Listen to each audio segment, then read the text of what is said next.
Dermotec, un podcast de dermatología hecho por dermatólogas.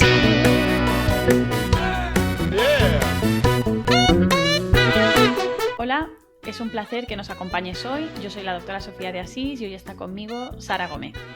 Nos hemos reunido para responder a algunas de las preguntas que nos hicisteis llegar a través de Instagram, así que va a ser un episodio muy dinámico y súper variadito, así que estad atentos. Y un poco improvisado. improvisado. ¿Cómo estás? ¿Qué tal? Sí, exacto. Muy bien, muy bien. Muy bien, pues empezamos. Nos preguntó una seguidora que empezaba a tener alguna estría con su primer embarazo y nos preguntaba, ¿las trato ya? ¿Me espero a no querer más hijos?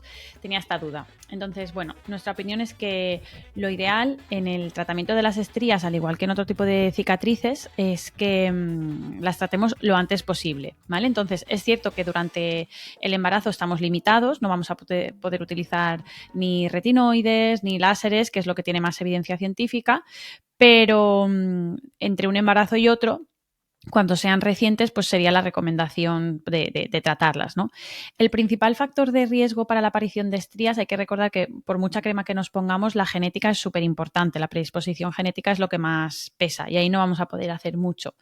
Pero si queremos utilizar algún producto durante el embarazo, podemos utilizar aquellas hidratantes específicas antiestrías que contengan centella asiática para intentar, en la medida de lo posible, minimizar su aparición y para hidratar muy bien, ya que a veces la piel del abdomen, sobre todo si hay estrías, pica bastante, entonces es un poco para calmar el picor.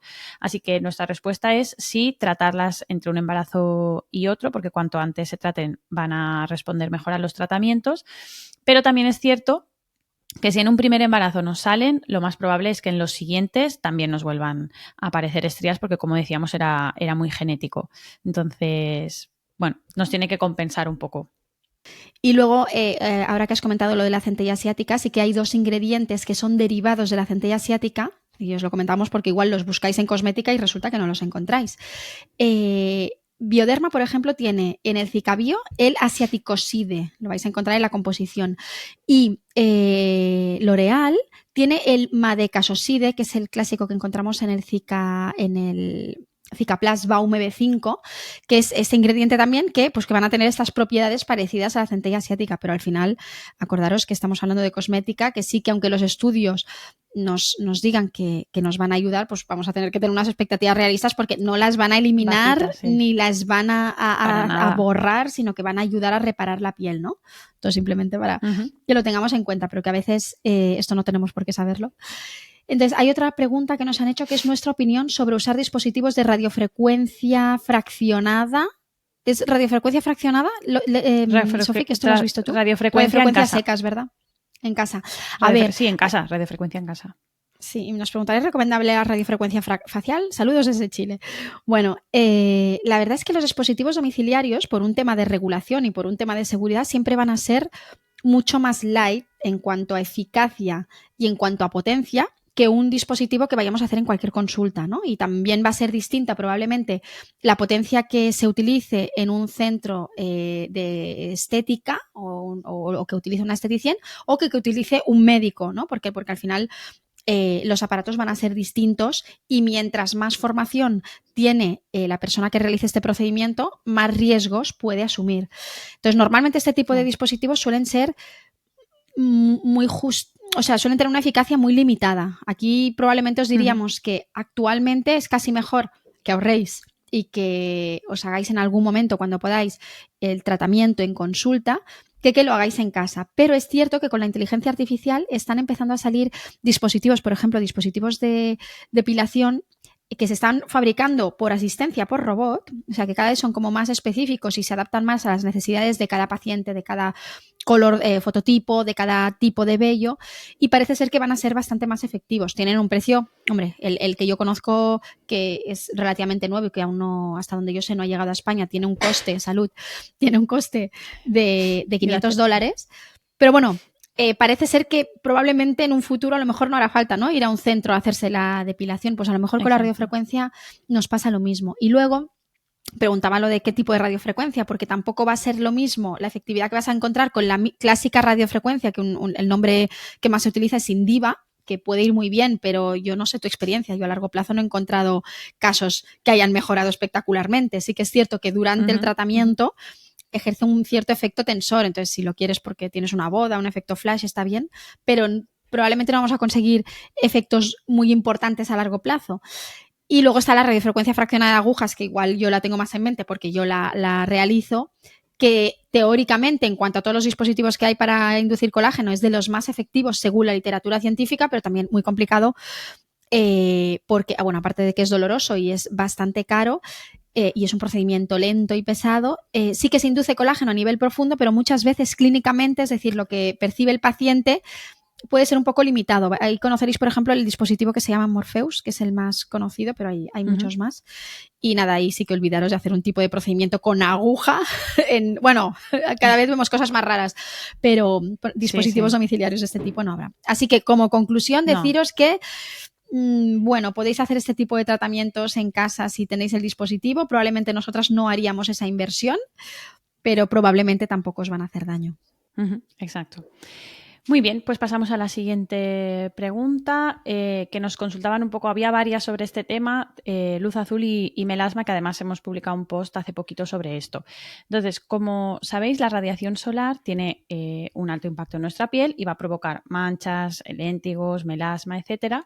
Y en el caso concreto, por ejemplo, del melasma que nos preguntaban, sobre todo en fototipos oscuros, sí que es importante que el protector que utilicemos tenga un amplio espectro que cubra frente a UVB, UVA, pero también frente a infrarrojos y frente a la luz visible. Y en concreto, la luz azul de alta intensidad sí que es importante que nos protejamos de ella porque alcanza capas más profundas y también empeora las hiperpigmentaciones. Pero claro, aquí hablamos de la luz azul o de la luz visible que nos llega de la radiación solar, que es bastante amplia, de hecho es mucho mayor que la radiación ultravioleta, mientras que la luz de las pantallas, la luz azul de las pantallas, tiene muy poca capacidad de pigmentar, aunque si estamos expuestos muchísimas horas, tenemos un fototipo alto y melasma, pues sí que recomendamos que estemos protegidos, pero porque igualmente vas a estar protegido de la luz azul que te llegue del sol, con lo cual aunque la luz de las pantallas tenga poca potencia, digamos, y necesitemos muchísimas horas de pantallas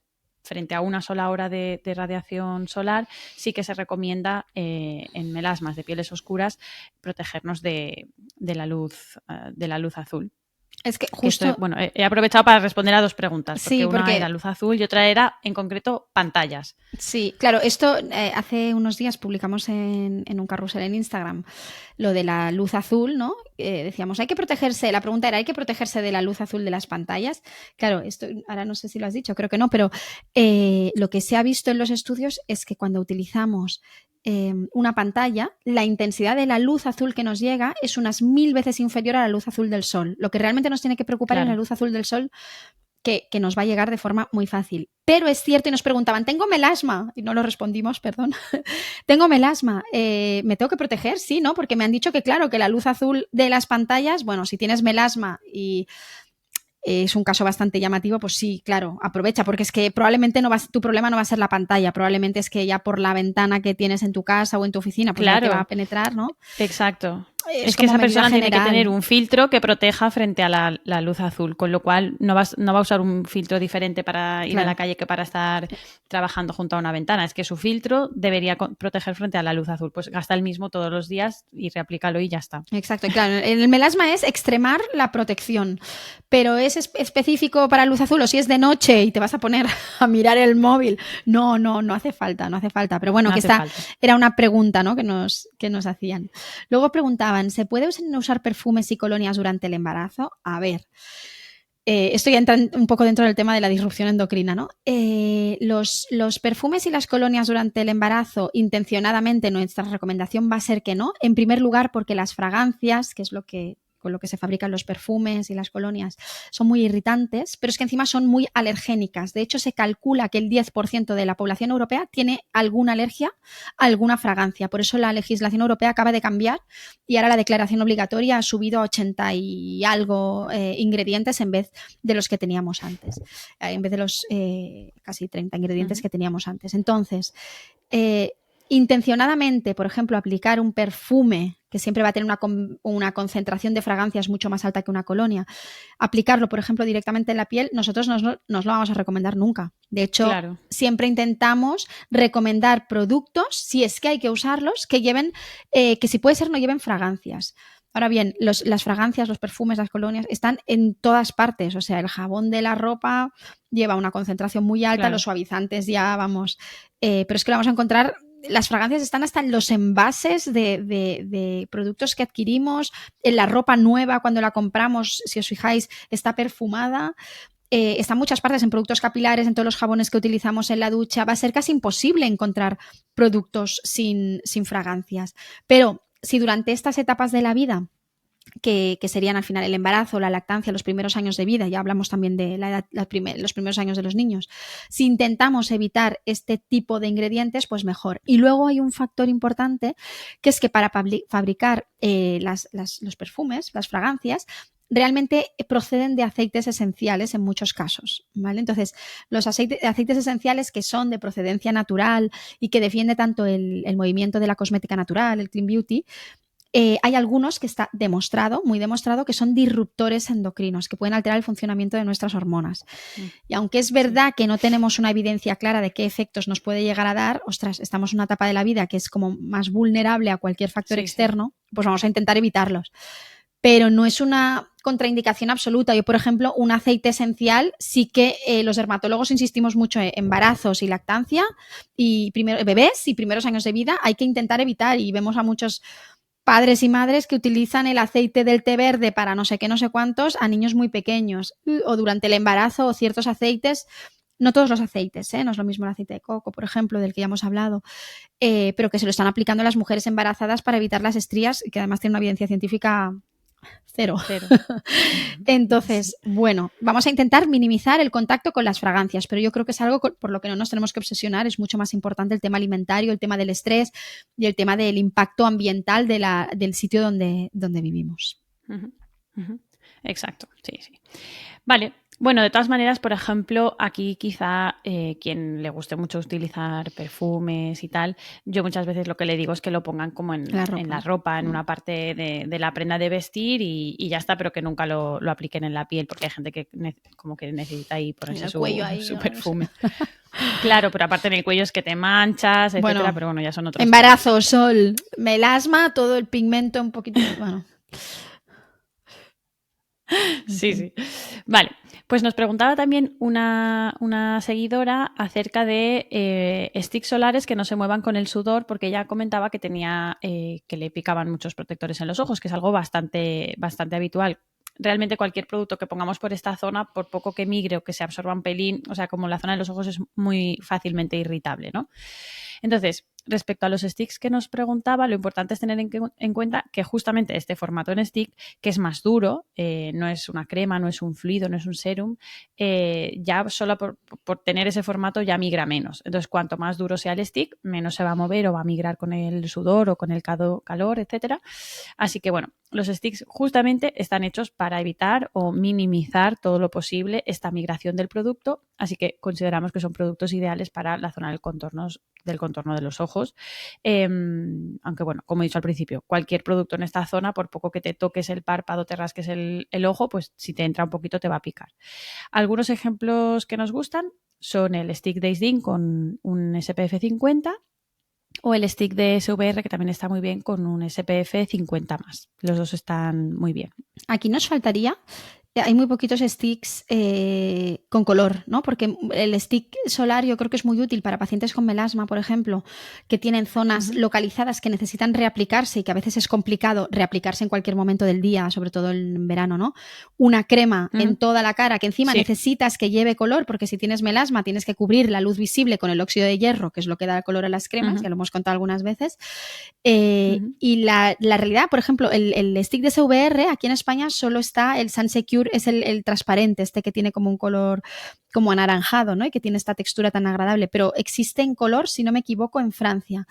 El Days Din no tiene mira. color, aunque tuvieron uno hace un tiempo y juraría que era SPF 30 y ya no existe. Y yo solo conozco el de Martiderm, lo que pasa que el Sí, yo feedback también. no es muy bueno porque es muy untuoso, o sea, a pesar de tener color carne, la gente se queja bastante de la textura. Yo he llegado a ver algún caso de acné cosmético, pero por un tema de que también es difícil formular los sticks. Entonces yo ahí, si alguien de la industria nos escucha y se anima a intentar fabricar algún stick Sí. solar con color para nuestros pacientes con melasma que están bastante limitadas y fastidiadas, pues nada, los animamos, no deben Para escucharnos, nosotras. pero bueno, ahí lo De dejamos. todas maneras, cualquier stick yo creo que reaplicado mucho, muy seguido, esto lo hemos hablado también Inés y yo en otro podcast, son productos un poquito más oclusivos, Sí, pero llevan ceras, sí, entonces, las ceras y tal, entonces es más fácil que ese acné cosmético que dices, ¿no? Sí, Me pero parece que fíjate, si en lo estos usamos como toca con tantas pasadas. justamente Jolín. estos dos que hemos comentado son cosméticamente son súper agradables, es que son muy Sí, sí, ligeros. sí, Fíjate sí. que no Sí. los van mejorando porque los que teníamos hasta el Es año que el otro pasado realmente de Martiderm es como una especie de maquillaje. Realmente, como, o sea, sí, pero te es muy deja, untuoso es como más y cremoso muy difícil o de untuoso, es más. extender, sí. Ujú. También es el único que Puede tenemos, ser. ¿no? Pero bueno, el que tenemos ahora, seguro, Ujú. bueno, van saliendo formatos, Ujú. pero bueno, ahí lo dejamos. Luego nos habían preguntado por los fotoprotectores corporales ligeros que no manchas en la ropa, pero hemos decidido que lo vamos a dejar para un premium porque así os hablaremos de nuestros favoritos y también de cómo recomendamos usar y temas de composición. Así que esta pregunta yo paso directamente. Así que te paso la palabra, Sofi. Vale, si quieres te lanzo otra pregunta. ¿Cuál es la diferencia entre crema hidratante y crema función barrera? Que esta también nos la hacían. Sí. Te sustituye a la anterior. Justo. A ver, las cremas hidratantes están creadas para mejorar la percepción de la piel, bla, bla, bla, pero realmente la principal función científica es disminuir la pérdida transepidérmica de agua y aportar otros ingredientes en función de las necesidades. Entonces, las cremas función barrera al final están pensadas para mejorar la función natural de la piel. Ahora se habla mucho, ¿no?, de la función barrera de la piel. Están un poco relacionadas también con las cremas reparadoras, que de hecho en octubre vamos a hablaros sobre cremas y sobre cosméticos reparadores, entonces no vamos a entrar mucho en ello, pero al final la crema hidratante, en principio, es que al final es un tema de nomenclatura o de cómo lo queramos tratar, ¿no? Es algo mucho más versátil que podemos utilizar solo, que podemos utilizar como de día, de noche, en combinación con algunos ingredientes que sean irritantes. O sea, va a tener como muchas funciones y vamos a poder usarla a muchas edades. Una crema función barrera, primero, probablemente con un producto cosmético función barrera, una persona que tiene la función barrera alterada, como puede ser una rosácea, que sepáis que no va a resolver el problema. Esto va a ser simplemente una ayuda, va a ser una herramienta más, al final es un cosmético. Pero una crema función barrera se utiliza, por ejemplo, para, pues si estamos retinizándonos, ¿no? O estamos empezando a usar el retinol y sabemos que es una época en que sabemos que nos vamos a pelar más o va a haber más irritación, pues es una buena herramienta. Lo podemos usar también después de procedimientos láseres, después de peelings. O sea, es una crema más específica que lleva más componentes calmantes, más componentes reparadores, que además la textura puede llegar a ser un poco más untuosa o a veces tiene más una textura un poco más hidrogel, según en qué caso. Ese es el concepto un poco que yo también tenía. Es que también yo creo que ahí influye un poco el marketing y que ahora está de moda que todo sea función barrera. Sí. Entonces, a lo mejor una hidratante ahora le llaman hidratante y le ponen función barrera y pensamos que va a ser muy diferente y es la misma hidratante con el nombre. Sí, claro, porque a lo mejor no está estipulado a nivel legislativo qué es lo que tiene que llevar para ser una función barrera o no, con lo cual no hay ninguna regulación que te diga una función barrera. Entonces es una cuestión... Claro, te ponen ese nombre y tú piensas, ostras, marketingiano. Sí. Entonces, como resumen, yo diría como que las hidratantes, aparte de lo que has dicho tú, pueden ser muy variables, o sea, pueden tener una textura o una composición también variable dentro de una hidratante, desde algo más ligero, serum, gel crema, como estás diciendo ahora, o crema. Y para mí la función barrera clásicamente, o sea, las cremas para función barrera clásicamente siempre han sido como más densas, más oclusivas y como yo pienso muchas veces en las pastas al agua para el culito de bebé muchas veces que son como productos con muy poquitos ingredientes y más oclusivos, pero bueno. Sí, pero es que están saliendo al mercado cremas que se hacen llamar para reparación de la función barrera o directamente función barrera que son como yo creo que ha ido cambiando un poco el mercado porque... Lo contrario, ¿no? También muy ligeras. Bueno, más que muy ligeras, reparadoras, pero con una textura que no es tan untuosa como las pastas al agua, que al final es un porcentaje altísimo de óxido de zinc, por ejemplo, ¿no? Claro. Las típicas cremas del culito. Entonces, yo creo que aquí hay un concepto de marketing muy importante, que al final lo importante es que podamos utilizar la crema que nos funcione en ese momento de la vida en función de los tratamientos que estemos haciendo, si es que hacemos alguno. Y yo no me preocuparía mucho por este aspecto. Siempre y cuando... Y ya está. Porque a veces lo decimos los dermatólogos, yo siempre lo explico a mis pacientes, pero yo prácticamente no utilizo crema hidratante porque no la necesito, ¿no? Al final, la crema hidratante es algo que siempre se ha dicho que es necesario utilizar, y cuando la piel funciona correctamente no suele ser muy necesaria. Hombre, si tienes realmente una base pues atópica o estás retinizándote, pues probablemente lo necesites, pero no es un paso imprescindible. Fijaros que nunca lo ponemos como imprescindible. Para nada. Entonces, bueno, es que ahora que se usa tanto el protector solar, pues la hidratación es aún menos necesaria, porque el protector ya te hidrata algo. Exacto.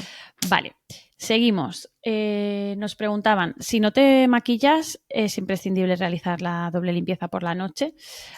Esto lo hemos estado hablando. Entonces, el resumen al que llegamos es que al final, por supuesto que si te maquillas, lo ideal es hacer doble limpieza, pero si no te maquillas, probablemente estés utilizando también algún producto en tu rutina diaria, ¿no? Pues, o algún serum, alguna fotoprotector.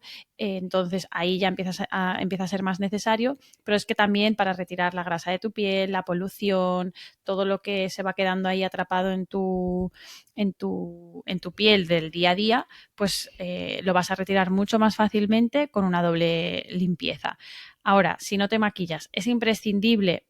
Pues depende de otros factores, como la ciudad en la que vivas y tu tipo de piel, pero imprescindible desde luego no. Si utilizas un jabón, pues ya te estás limpiando bastante bien. Entonces, imprescindible como tal, no. Pero recomendable en estas situaciones que hemos dicho, sí, porque aunque no te maquilles, tienes ahí mucho producto que retirar, polución, etcétera. Yo creo que ahí está bien, que a veces, se lo comento a mis pacientes, hacer la prueba del algodón. O sea, si tú coges incluso, ya no hace falta alcohol, pero con un agua micelar, y te la pasas después, que también nos decimos, tampoco hace falta que os compréis agua micelar. Bueno, pero si os laváis la cara con agua y jabón, el que uséis habitualmente, pasáis luego, una vez la piel está limpia, un algodón, y veis que quedan restos pues, de maquillaje, queda el gris de la polución, que es muy característico, es muy fácil de verlo. Entonces, probablemente yo pienso que estaría bien hacer la doble limpieza. No es obligatoria, pero está al final... Claro. Como la limpieza es, aparte de la protección solar, es como el paso más importante en cualquier rutina, si es necesario. Y luego hay una duda frecuente en cuanto a la doble limpieza, el primer paso, ¿no? Que suele ser un aceite, que muchas personas dicen, ya, pero es que yo tengo la piel grasa, yo no puedo utilizar un aceite. No es así. Y también hemos oído alguna vez, no, nunca hay que ponerse aceites en la cara. Bueno, es que hay aceites que sí que se pueden utilizar, y más para una limpieza, que son ciertos tipos de aceites que se aplican en la piel durante muy poco tiempo. Encima luego vamos a aplicar un limpiador al agua. Bueno, que sí que se pueden utilizar incluso en pieles grasas y ayudan mucho a complementar los tratamientos. Sí, totalmente. Vale, bueno, y ahora pues tenemos siguiente pregunta, Sara. Sí. Nos preguntaban también si las lámparas LED de secado de uñas tienen efectos nocivos significativos. A ver, las lámparas LED se utilizan cuando nos hacen la manicura, el esmaltado semipermanente, que son los acrilatos realmente. Se aplica el esmalte. En realidad lo que tiene son monómeros, que son moléculas muy, muy, muy pequeñitas y que a la vez son muy alergénicas. Y cuando aplicamos la lámpara, lo que se hace es que estas moléculas se polimerizan, es decir, hacen como una malla, entonces dejan este acabado tan resistente, que es el que realmente buscamos. Entonces hay distintos tipos de lámparas, hay las lámparas LED y las lámparas que llevan radiación ultravioleta. Entonces, hace un tiempo, yo ya no sé si era un par de años, salió una alarma porque apareció algún artículo científico que decía que este tipo de lámparas ultravioleta y LED, ahora no recuerdo muy bien, bueno, que eran que podían producir cáncer, porque se había visto... Claro, que la radiación aumentaba la cantidad de radiación ultravioleta que recibes, sí. Claro, en la zona de las uñas, que al final es donde se aplican estas lámparas, y se había evidenciado que podían generar tumores, cáncer no melanoma, en este caso juraría que era un carcinoma escamoso, y que podían relacionarse con esto. está bien que salgan estas alertas, pero nuestra opinión es que en la práctica esto tampoco es que sea muy relevante. Primero, porque al menos nosotros no os vamos a recomendar que siempre llevéis manicura semipermanente. Es decir, es algo que teóricamente deberíamos reservar para momentos puntuales porque el daño que hacen sobre la lámina ungueal es bastante importante. Y tampoco lo recomendamos por justamente lo que os decíamos, ¿no? El riesgo de alergias. Entonces, si vamos a hacernos 1 o 2 esmaltados al año, tampoco pensamos que sea muy relevante cuando el problema real con el sol o con la radiación es que nos exponemos, ¿no? Que estamos en... Claro. Que no nos protegemos correctamente, pero a nivel general. Entonces, esto como siempre... Sí, de hecho, en estos artículos, al final, yo creo que hubo como cartas al editor o algo, y esos pacientes realmente eran pacientes con un fotodaño, no por la lámpara, sino fotodaño generalizado por sus hábitos de vida. Entonces eso se tenía que coger con pinzas. Y tampoco hay estudios bien planificados para demostrarlo. Claro, ¿no? pero sí que hay un trabajo que analizaba pues como la cantidad de radiación que salía de este tipo de lámparas y tal, y era poco. Entonces, no era como nos preguntan además significativo, sí, no era significativo. Entonces, significativo. El resumen es que no es significativo, las LED menos que las ultravioleta, y que además es algo que nosotros recomendamos hacer puntualmente, con lo cual si un par de veces al año para momentos especiales os lo hacéis, pues no pasa nada, pero ante la duda pues os ponéis una crema con protección solar y ya está. Exacto. Pero que es lo que nosotros recomendamos hace un par de años cuando salió todo esto. Decíamos, ostras, pues gente que está ahí todo el día con las manos metidas o cada 2 semanas, pues bueno, no viene de más, porque siempre va a ser un pequeño daño extra al daño solar de todo, de nuestro día a día. Pero no es la conclusión con lo que se sabe a día de hoy, los trabajos a día de hoy, es que no es significativo, ¿no? Exacto. El resumen. Exacto. Sí. Exacto. Vale, pues otra pregunta también muy interesante nos hicieron si se podía combinar o alternar un protocolo antiedad con un protocolo despigmentante. Entonces, claro, al final todos estos protocolos, volvemos al tema del marketing, porque ¿qué va a llevar un verdadero protocolo antiedad si es que no estás embarazada? Pues retinol. Puede llevar también hidroxiácidos o otros algo que estimule colágeno, péptidos, no sé, muchas cosas, pero lo fetén que tiene que llevar es el retinol. ¿Y qué va a llevar una rutina despigmentante? Pues lo mismo, si no estás embarazada, en principio retinol en conjunto con hidroxiácidos, y luego ahí ya sí que se pueden añadir ácido tranexámico, cógico, etcétera. Entonces, en cuanto a rutina de noche, estos dos protocolos que nos preguntan van a ser muy similares y, por supuesto, si no son idénticos, van a ser compatibles o intercambiables. Y para el día, por ejemplo, cualquier rutina para pieles envejecidas, fotodaño o fotodaño melasma, lo principal va a ser la fotoprotección. Con lo cual, a nivel de día, también van a ser rutinas combinables, compatibles o idénticas. Y antes del protector, pues antioxidantes las dos, con lo cual podríamos estar hablando de un mismo protocolo para las dos cosas, con pequeñas modificaciones, rutinas muy similares en cuanto a lo importante, con pequeñas diferencias. Entonces, sí, se pueden alternar y se pueden combinar. Es que como dices, porque básicamente probablemente lleven lo mismo. Sí, es que esto es o sea, a mí me parece muy marketingiano esto de los protocolos. Claro. Normalmente lo crea una marca o lo crea una empresa, claro, ¿no? Un sitio donde ahora cámbiate a esto, ahora sí. cámbiate a lo otro, ahora sí. Entonces, sí. Al final, por eso nosotras también en parte hacemos el podcast, para que aprendáis un poco de qué se trata cada cosa. ¿Qué es lo importante? Porque es lo que tú decías, veréis que hay ingredientes que se repiten, ¿no? Bueno, en fin. Uh-huh. Luego nos preguntabais, si los niños se broncean pero no se queman, ¿también están corriendo riesgo? Sí. Lo que pasa es que las quemaduras son peores. Entonces, os he buscado unos datos que están súper actualizados, que los presenté justamente en una charla la semana pasada, para mostraros, mira lo que dice, bueno, son publicaciones recientes, ¿vale? Lo que se dice es que una adecuada fotoprotección en los primeros 20 años de vida, por eso somos tan insistentes con los niños, sabemos que reduce el riesgo de cáncer futuro hasta en un 85%. Y también sabemos que evitar las quemaduras solares durante la infancia reduce el riesgo de cáncer cutáneo en un 50%. Entonces, es verdad que aquí estamos hablando de fotoprotección y de quemaduras solares, pero aquí yo creo que esta persona nos estaba preguntando por el hecho de tener el morenito saludable, ¿no?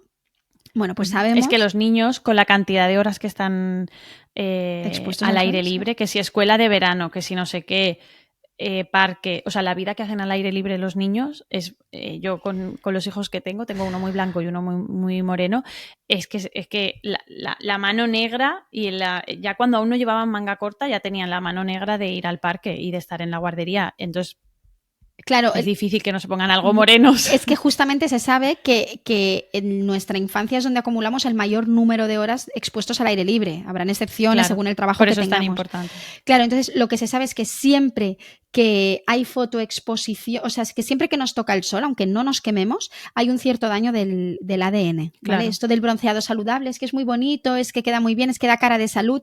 Bueno, o sea, es una cosa muy social. A corto plazo. A corto plazo queda fantástico. Los días que dura, pues está estupendo, pero realmente ahí hay daño solar acumulado. De hecho, hay gente que nunca se ha quemado y que igualmente acaba presentando cáncer de piel en la edad adulta. Gente con fototipos altos, ¿no? Gente morena.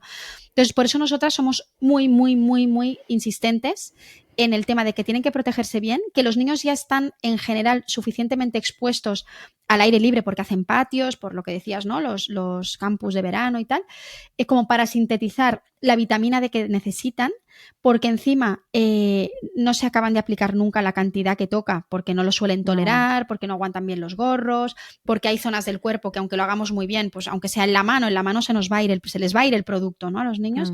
Y porque tú el protector se lo pones a las 8 de la mañana y luego difícilmente se lo van a reaplicar. Sí. Para nosotras como madres dermatólogas es un sufrimiento. Es un sufrimiento increíble, sí. Yo los llevo con el filtro mineral que llegan blancos y los miran como diciendo estos niños están enfermos y con la gorra, pero al menos no se me han quemado. He visto muchos niños quemados y estamos hablando de niños de 3, 4, 5 años que esto es terrible. Sí, es una pena. Es una pena, sí. Entonces, es una pena. La respuesta es que aunque no se quemen, sí, hay daño solar y no es recomendable. Y sabemos que igualmente, aunque lo hagamos súper bien, los niños se van a broncear. Entonces, si por lo menos evitamos, ¿no? Pues el tronco. Cuidar al máximo. Claro, los niños deberían llevar las camisetas UPF, estas camisetas de fotoprotección típicas, como las del Decathlon, ¿no? Porque al menos vamos a evitar el uso de grandes cantidades de crema que nunca las vamos a poner bien. Y encima, bueno, ya es otro tema, ¿no? Controvertido. Y vamos a conseguir, pues eso, que por lo menos los años de la infancia se quemen lo menos posible, porque aunque lo hagamos muy bien, van a llegar a la adolescencia, van a ir solos a la playa con sus amigos y se nos van a quemar. Entonces, por lo menos, habremos evitado los primeros. Sí, exacto. Pero para eso también es muy importante enseñarles hábitos saludables, que es lo que decimos, ¿no? Como la educación poblacional en adultos, enseñarles lo que hay que hacer y lo que no, pues que esa gente a la que nosotros enseñamos en consulta luego enseñen a sus hijos cuáles son los hábitos buenos, no estar a mediodía, llevar sombrero, tal. Pero bueno, esto es una cosa para muy largo plazo. Exacto. Y última pregunta, Sofi. ¿Se puede usar retinol en escote? No, exacto. Bueno, ¿se puede utilizar? Sí. Está muy bien, nos va a ayudar mucho para calidad de la piel, estimular colágeno, pigmento. Bueno, nos va a ayudar mucho, pero es cierto que el retinol a nivel corporal se tiene que utilizar a concentraciones más bajitas porque la piel es mucho más fina, es más delicada, no tiene tanta seborrea como la cara.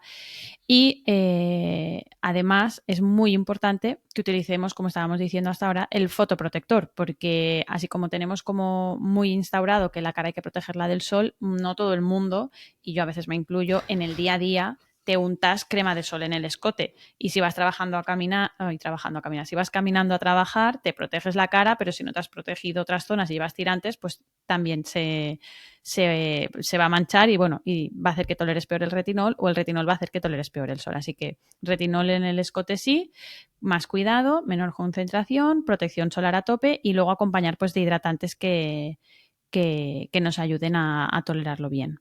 ¿Cuántos eczemas hemos visto en cuello y escote por uso del retinol como no toca o concentraciones demasiado altas? Sí. El escote es lo que dices. Pero en cuello sobre todo es porque usan la de la cara en el cuello o migra y se irritan sin querer. Yo en el escote intencionados me refiero, que hayan querido tratar el escote no he tenido tantos. Ha sido más que bueno, me lo pongo el de la cara y el hago que un me poquito sobra, así, ¿no? claro, Hacer cuando usas algo- cañeros, sí. sí. Sí. Si utilizas uno cañero para la cara, ahí es más complicado. Sí. También es verdad que es lo que decías, que la piel del escote, al no tener glándulas sebáceas, o sea, las características son muy distintas y por eso Muy diferentes. tanto el retinol se tolera peor como los procedimientos, como los láseres, son mucho más complicados y más peligrosos. Hay que ir con mucho cuidado, potencias mucho más bajas, hacerlo claramente en épocas en que no nos va a tocar el sol. Es un tema aparte que yo creo que deberíamos hablar un día de ello. Totalmente. Pues nada, Sí. yo creo que hasta aquí hemos respuesto bastantes preguntas, pero aún tenemos más guardadas porque nos habéis hecho muchísimas. Así que esperamos haberos sacado de dudas y nos escuchamos la semana que viene. Que vaya muy bien, Sofi. Nos vemos. Adiós. Que vaya muy bien. Hasta luego. Más información en dermotech.com.